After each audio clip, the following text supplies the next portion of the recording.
ಕರ್ನಾಟಕ ಹೇಗಿದ್ರ ಎಲ್ಲರೂ ನೀವೆಲ್ಲ ಬಿಂದಾಸ್ ಆಗಿದ್ರ ಅನ್ಕೊಂತೀನಿ. ಆ್ಯಂಡ್ ಯಾವಾಗಲೂ ಹಾಗೆ ಬಿಂದಾಸ್ ಆಗಿರಿ.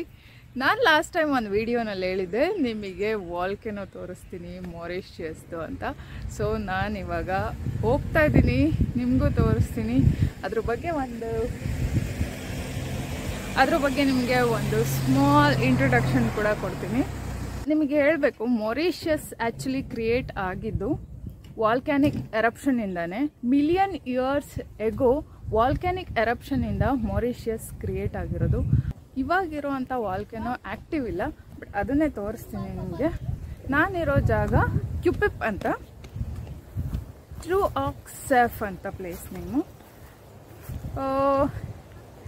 ಒಂದೇ ತೋರಿಸ್ತೀನಿ ನಿಮಗೆ.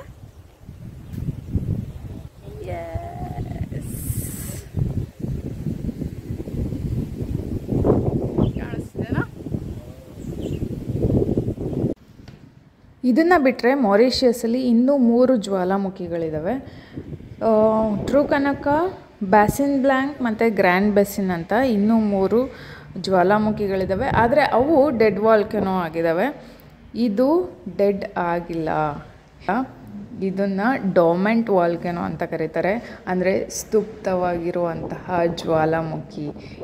ಇನ್ನು 1000 ವರ್ಷದಲ್ಲಿ ಇದು ಯಾವಾಗ ಬೇಕಾದರೂ ಮತ್ತೆ ಸ್ಫೋಟ ಆಗ್ಬೋದು ಅಂತ ಹೇಳ್ತಿದ್ದಾರೆ. ಒನ್ಸ್ ಇದೇನಾದರೂ ಸ್ಫೋಟ ಆದರೆ ಸದ್ಯಕ್ಕೆ ಇಲ್ಲೆಲ್ಲರಿಗೂ ವಸತಿಗೆ ಪರ್ಮಿಷನ್ ಕೊಟ್ಟಿದ್ದಾರೆ. ಮಲಗಿರುವಂಥ ಜ್ವಾಲಾಮುಖಿ ಎದ್ದು ಬ್ರೇಕ್ಫಾಸ್ಟ್ ಮಾಡಬೇಕು ಅಂದ್ಕೊಂಡ್ರೆ ಎಷ್ಟು ಜನನ ಬಲಿ ತಗೊಳುತ್ತೆ ಅಂತ ಗೊತ್ತಿಲ್ಲ.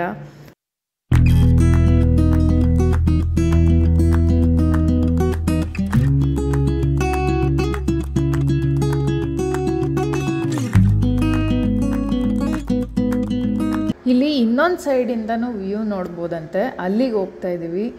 ಆ ಕಡೆಯಿಂದ ಹೇಗಿದೆ ವ್ಯೂ ಅಂತ ನೋಡೋಣ. ಸೊ ಮಾರಿಷಿಯಸ್ ನಿಮ್ಗೆ ಅವಾಗಲೇ ಹೇಳಿದೆ ಕ್ರಿಯೇಟ್ ಆಗಿದ್ದೆ ವಾಲ್ಕೆನೋಯಿಂದ. ಮಾರಿಷಿಯಸ್ ಅಂತ ಅಲ್ಲ, ಮಾರಿಷಿಯಸ್ನ ಸುತ್ತಮುತ್ತ ಇನ್ನೂ ಕೆಲವೊಂದು ಐಲ್ಯಾಂಡ್ಗಳಿದ್ದಾವೆ. ರೋಡ್ರಿಕ್ಸ್ ಆಗಿರ್ಬೋದು, ಆಮೇಲೆ ರಿಯೂನಿಯನ್ ಅಂತ ಒಂದು ಐಲ್ಯಾಂಡ್ ಇದೆ. ಇದೆಲ್ಲನೂ ಜ್ವಾಲಾಮುಖಿಯಿಂದನೇ ಕ್ರಿಯೇಟ್ ಆಗಿರೋದು ಅಂತ ಹೇಳ್ತಾರೆ. 10 ಮಿಲಿಯನ್ ವರ್ಷಗಳ ಹಿಂದೆ ಈ ಜ್ವಾಲಾಮುಖಿಯಿಂದಾಗಿ ಮಾರಿಷಿಯಸ್ ಕ್ರಿಯೇಟ್ ಆಗಿತ್ತು ಅಂತ ಹೇಳ್ತಾರೆ. 7 ಲಕ್ಷ ವರ್ಷಗಳ ಹಿಂದೆ ಒಂದು ಸಲ ಸ್ಫೋಟ ಆಗಿತ್ತು ಅಂತ ಹೇಳ್ತಾರೆ.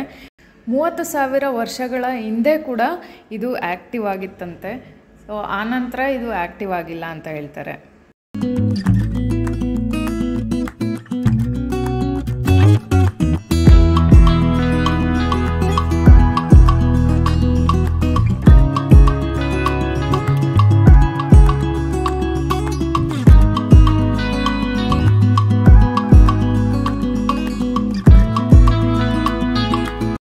ಆವಾಗಲೇ ಹೇಳಿದೆ ಮಾರಿಷಿಯಸಲ್ಲಿ 4 ವಾಲ್ಕೆನೋಗಳಿದ್ದಾವೆ ಅಂತ. ಸೊ ಅವು 3ಕ್ಕೆ ಕಂಪೇರ್ ಮಾಡಿದ್ರೆ ಇದು ಒಂದು ಪರ್ಫೆಕ್ಟ್ ಶೇಪಲ್ಲಿದೆ ಅಂತಲೇ ಹೇಳ್ಬೋದು. ನಿಮಗೆಲ್ಲ ಗೊತ್ತೇ ಇದೆ ಜ್ವಾಲಾಮುಖಿ ಹೇಗೆ ಸಂಭವಿಸುತ್ತೆ ಅಂತ.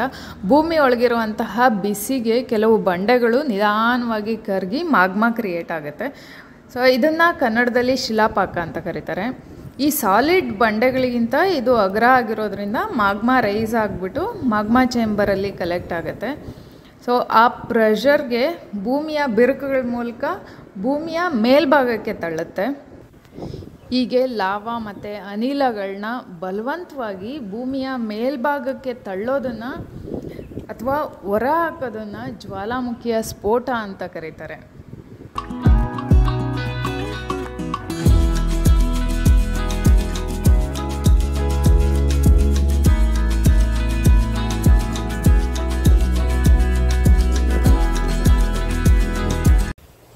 ವಾಲ್ಕೆನೋ ನೋಡಲಿಕ್ಕೆ ಸರ್ಕಸ್ ಎಲ್ಲ ಮಾಡಬೇಕಾಗಿದೆ. ಇದ್ರ ಮೇಲೆ ಹತ್ತಿಕೊಂಡ್ರೆ ವ್ಯೂ ಚೆನ್ನಾಗಿ ಕಾಣಿಸ್ತಾ ಇದೆ.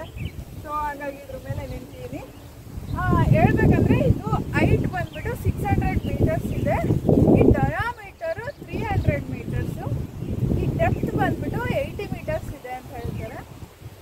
ಇದು ಸದ್ಯಕ್ಕೆ ಡೋಮೆಂಟ್ ಸಿಚುವೇಶನಲ್ಲಿದೆ. 1000 ಇಯರ್ಸ್ ಒಳಗೆ ಯಾವಾಗ ಬೇಕಾದರೂ ಆ್ಯಕ್ಟಿವ್ ಆಗ್ಬೋದು ಅಂತ ಹೇಳ್ತಿದ್ದಾರೆ. ಸೊ ಆದರೆ ಮಾತ್ರ ಮಳೆ ಬರ್ತದೆ. ಆದರೆ ಯಾವಾಗ ಆಗುತ್ತೋ ಈ ಜ್ವಾಲಾಮುಖಿ ಯಾವಾಗ ಎಚ್ಚೆತ್ಕೊಳ್ಳುತ್ತೋ ಗೊತ್ತಿಲ್ಲ. ಮಳೆ ಬರ್ತಿದೆ.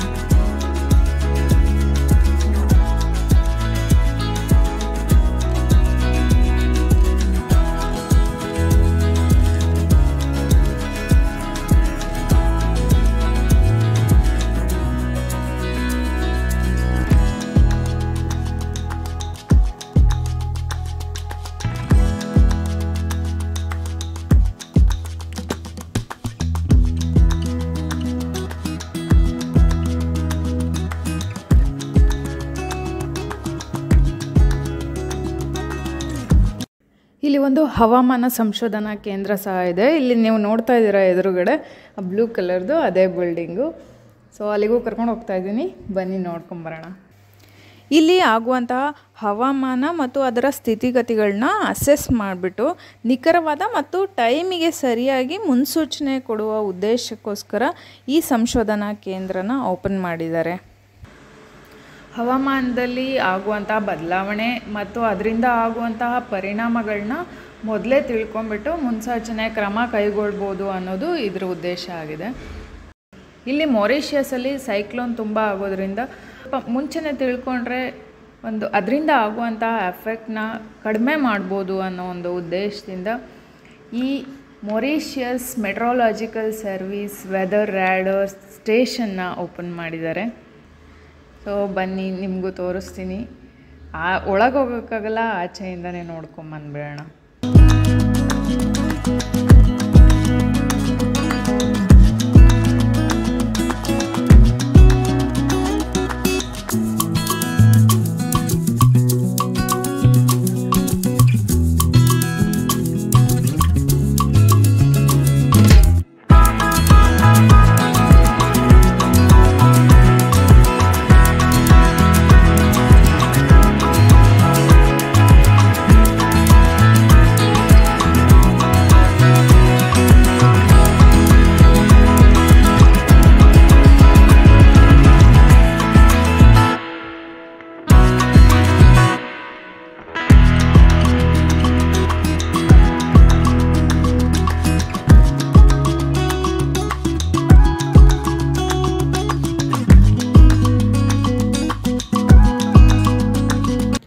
ನೀವಿವಾಗ ನೋಡ್ತಾ ಇದ್ದೀರಾ Mauritius meteorological service weather radar station.